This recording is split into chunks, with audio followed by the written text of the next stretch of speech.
Throughout the year, we brought you the mayors from where you live in our monthly Mayor Monday segment, and today will be the last, but we're happy to be joined by Lafayette Mayor Tony Roswarski to close things out. Good morning, and thanks for coming. Morning, Alex. Yeah, great to be here. Now, the first thing we want to ask you about, we've noticed throughout the fall there's been an uptick in robberies, specifically at gas stations in Lafayette throughout the fall. Some of the robbers have been armed, some have not. What is the city doing and the police doing to ensure that people are safe if they're out and about this year? Well, you know, there always seems to be a little bit of uptick this time of year, a little bit when you look at the VPs or some of those things that are open late at night where there's not much traffic in and out at certain times. And so, you know, the police department actually have done a very good job on the amount of arrests that they've made on those. And some of the VPs in particular take it on themselves. If you look at some of them, they've switched where their counter is so they can be seen easier. They've taken some of the things out of the windows so policemen and civilians can see inside the buildings easier. And, you know, we want to encourage them to continue to make those changes to make it safer for their people that are working and for the patrons. And the police department certainly keeps an extra eye on those. But overall, if you look at it, they make a lot of arrests on those, but people for some reason still continue to do that. But we'll continue to watch that, and through our crime prevention unit, do everything we can to keep everybody safe. And today, of course, we're turning over the calendar to December. It's December 1st today. If we have another bad winter, is the city prepared to handle the streets and make sure people can get where they need to go? We really are. I think the crews do a great job with snow removal. We have plenty of equipment. We have plenty of salt. Last year it was a little hard to get the salt, even though we could pay for it, just because of the brutality of the winter, and it was hard to get it transported in.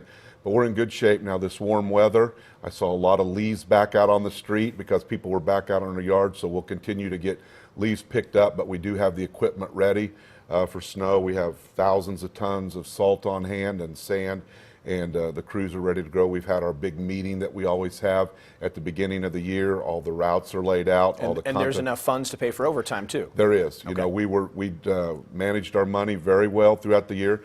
The first part obviously took a lot of that and our gasoline, but we made some cutbacks. We kept positions open. We didn't buy a couple of pieces of equipment that we thought about to live within our means, to stay budgeted. We didn't have to appropriate any additional money, didn't have to tap into our rainy day fund, and so we're good to go. We also hedge our fuel with 20 other cities. We buy fuel in bulk, so we were able to, because of that, stay within our fuel allotment, so fuel wasn't really an issue for us. So yep, we're in good shape financially and operationally, and I still am hoping there's no snow till January, but we're ready if there is. Okay, and let's turn now to a partnership that the city has entered in with Faith West to build homes in low and middle income communities. Talk about that partnership and really what it does for community development. Well, you know, we're very excited that Faith was willing to step up and partner with the city of Lafayette to be our community development organization, to go into targeted neighborhoods and look at homes that need to be remodeled. You know, we have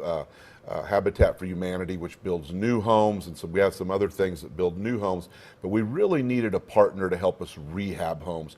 Target areas, target streets that could make a difference in revitalizing neighborhoods, but also provide great places to live for low and moderate income people, and Faith has stepped up to the plate. We finished our first house. It's absolutely beautiful if you go inside, and I am very excited about the potential for this partnership going hopefully forward. More to come. Now, along with West Lafayette, Lafayette was featured in a recent C-SPAN documentary. It hasn't aired yet, but it was shot last month. Tell us, what did you learn about the community as you went around with C-SPAN and talked about what Greater Lafayette is all about? Well, you know, we had a chance to do the kickoff down at Reilly Plaza, and then Mayor Dennis and myself had the chance to do some separate interviews. And you really get that sense of, I think for me it hits back home, you know, we still are a small town. We have got big town amenities and big town opportunities, but we still are a small town inside, and I think people really enjoy that, and I think you'll see that the C-SPAN will hit both of those. The changes that have happened, the big city amenities, the tremendous economic development, but still that hometown feel. All right, Lafayette Mayor Tony Roswarski, great to have you in for Mayor Monday. We appreciate the time. Thanks, Alex. Thank you.